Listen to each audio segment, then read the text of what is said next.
God to the rescue.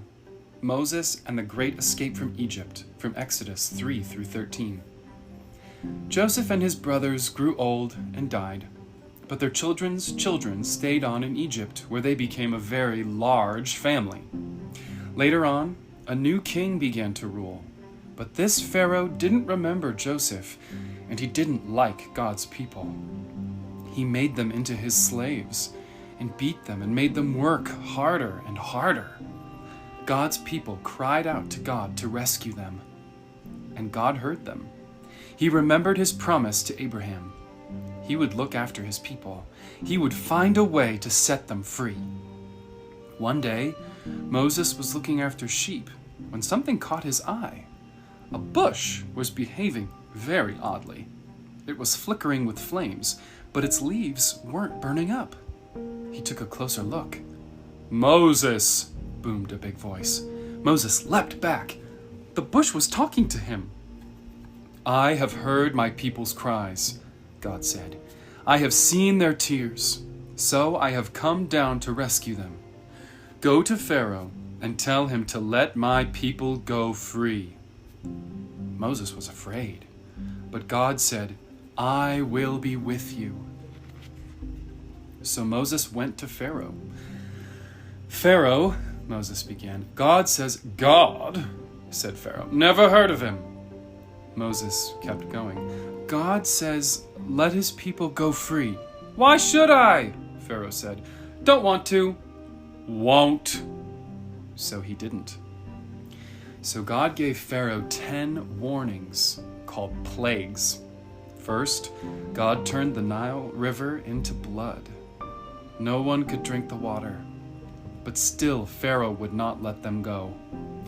So God made frogs come hopping and leaping and jumping. In your bed, frogs. In your hair, frogs. In your soup, frogs. All over, everywhere, frogs. "Make them go away!" Pharaoh screamed. "Then your people can go." So God took the frogs away. But Pharaoh changed his mind. "You can't go," he said. Then God sent zillions of gnats. But still Pharaoh said, "No." So then God sent swarms of flies. Flies buzzing in your eyes, flies.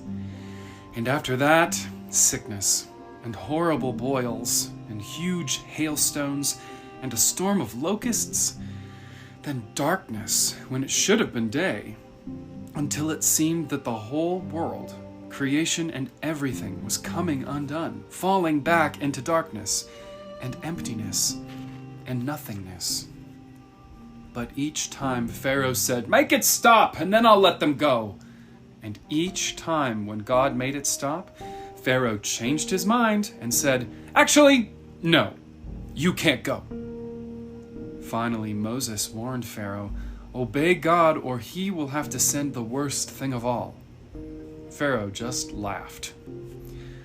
So God said, "The oldest boy in each family of Egypt must die, but my people will be safe."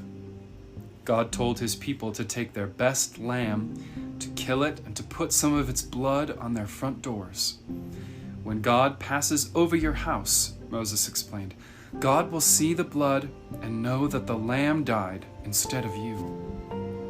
That night, it was just as God had said.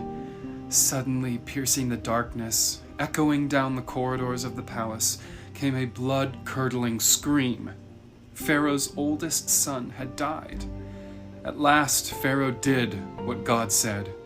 "Get out!" Pharaoh shouted. "Just go!" And so that very night, Moses and God's people fled out of Egypt and out of slavery. They were free at last.